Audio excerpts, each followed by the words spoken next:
Episode 12 मंत्रों का प्रभाव। अचानक वरुण का शरीर हवा में उठने लगा। उसे ऐसा लग रहा था जैसे किसी ने उसके गले को जकड़ लिया हो। धीरे धीरे उसे घुटन होने लगी। तभी उसे एहसास हुआ कि ये सब उसी घायल लड़की का किया धरा है। वह लड़की कुछ अजीब से मंत्र बुदबुदा रही थी। उसके चेहरे पर एक अजीब सी भयावह छाया आ गई। उसके शरीर की नसें बाहर निकल आई थी। उसका चेहरा इतना कुरूप हो गया था कि कोई भी देखे तो घिन से आंखें फेर ले। झुर्रियों से भरा उसका चेहरा बड़ी बड़ी फुंसियों से सजा था, जिनसे पीली मवाद बाहर निकल रही थी। वरुण की सांसें तेज चलने लगी। उसे लगने लगा कि उसकी मौत अब निकट है। लेकिन तभी वरुण को महसूस हुआ कि गले की पकड़ कुछ धीमी हो रही है। और फिर धड़ाम वह जमीन पर गिर पड़ा। लड़की अब पहले से ज्यादा कमजोर लग रही थी। उसके लिए मंत्रों का उच्चारण करना भी मुश्किल हो रहा था। वरुण का ध्यान अब पूरी तरह उस लड़की पर था। उसे न जाने क्यों उस लड़की के दर्द से जुड़ाव महसूस होने लगा। शायद यही सोचकर वह दौड़ता हुआ कोठी की तरफ न जाकर सड़क की ओर भागा। लेकिन उसकी आंखें जैसे किसी को ढूंढ रही थी। अचानक उसे सड़क पर खून के निशान दिखाई दिए। वे निशान गांव से बाहर जंगल की ओर जा रहे थे। वरुण बिना रुके उनका पीछा करने लगा। थोड़ी दूर पर उसने देखा कि एक लड़का लड़खड़ाता हुआ पेड़ों के सहारा लेकर आगे बढ़ रहा था। वरुण तेजी से उसकी ओर दौड़ा। लड़के को भी महसूस हुआ कि कोई उसके पीछे आ रहा है। वह पलटा ही था कि वरुण का एक जोरदार मुक्का उसके चेहरे पर पड़ा और वह जमीन पर गिर पड़ा। वरुण ने बिना समय गंवाए उस लड़के को अपने कंधे पर उठाया और घाट की ओर दौड़ पड़ा। उसका शरीर थक चुका था, लेकिन वह रुका नहीं। घाट पर पहुंचते ही उसने लड़के को नीचे फेंका और चिल्लाया, मार दो, मार दो इसे। वह घायल लड़की अब भी वहीं थी, लेकिन उसकी हालत पहले से भी ज्यादा खराब हो चुकी थी। उसके लिए एक कदम चलना भी मुश्किल था। वरुण ने जब उसके पेट पर तलवार का गहरा घाव देखा तो समझ गया कि स्थिति नाजुक थी। वह उस बेहोश लड़के को उस लड़की के पास ले गया। लड़की अब इतनी कमजोर हो चुकी थी कि उसके लिए सांस लेना भी कठिन था। वो जैसे तैसे अपने हाथ को लड़के के पास ले जाती है। उस लड़की के नाखून बड़े और पैने थे। वरुण बोला, ले लो अपना शिकार। लड़की ने एक बार वरुण की आंखों में देखा और फिर अपने हाथ उस लड़के के शरीर में धंसा दिया। वह लड़का बेहोश ही भगवान को प्यारा हो चुका था। उसका शरीर धीरे धीरे सफेद पड़ने लगा।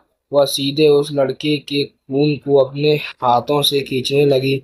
जैसे ही खून उसके शरीर में जाने लगा, उसका चेहरा और शरीर फिर से सामान्य होने लगा। घाव अब भी पूरी तरह से नहीं भरा था, लेकिन वह पहले से बेहतर महसूस कर रही थी। वह उठने में असमर्थ थी, तो वह घिसटती हुई ऐसे तैसे एक पत्थर के सहारे बैठ गई और गहरी सांस लेते हुए वरुण से बोली, एक मदद करोगे? वरुण अब भी वहीं खड़ा उसकी ओर देख रहा था। उसे भी उसकी मदद करने का मन था। बोलो, क्या मदद चाहिए? वरुण ने बिना झिझके कहा। लड़की बोली, मेरे पास आओ और बैठो। वरुण उसके पास गया और बैठ गया। वह बोली, मैं जो मंत्र दोहराऊं तुम भी उसे दोहराना, समझे? वरुण ने सहमति में सिर हिलाया।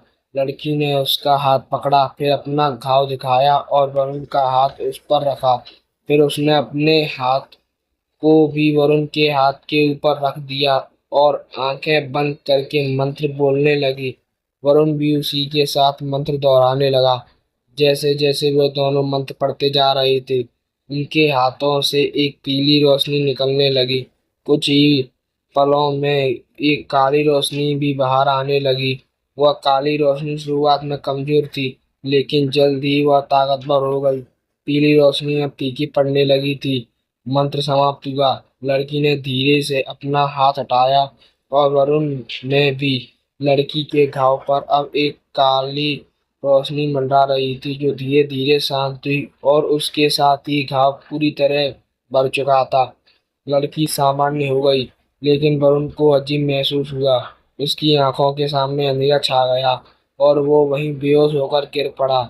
और इसी के साथ वह अपने सपने के उस दौर से बाहर आता है और अपने दोस्तों को अपने सपने का पूरा किस्सा सुना देता है। अमन चौंकते हुए बोला, वरुण तूने कभी बताया नहीं कि तेरे अंदर शक्तियां भी हैं।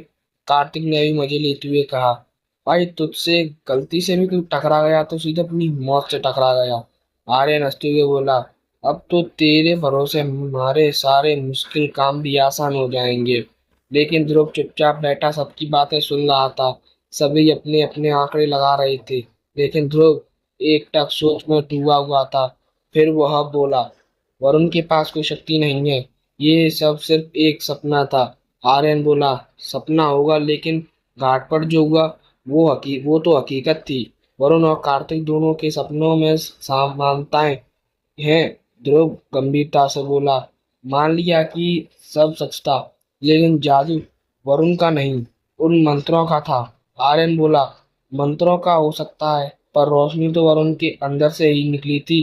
ध्रुव ने कहा, वो सब मंत्रों का प्रभाव ही था, वरुण की कोई शक्ति नहीं। असल सवाल ये है, उसे वो सपना आया ही क्यों? वरुण वो भी ऐसे अजीब कपड़ों में, साथ में वो डायन अब आयात है और कभी भी किसी को भी शिकार अपना बना सकती है। सभी चुप हो गए। अब सब उसी सवाल पर सोचने लगे थे। तभी ठक ठक ठक कोठी के दरवाजे को कोई जोर जोर से खटखटा रहा था।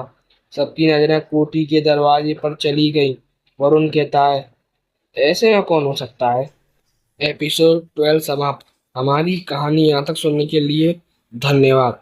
अगला एपिसोड सुनने के लिए वीडियो को लाइक कीजिए और चैनल को सब्सक्राइब कीजिए।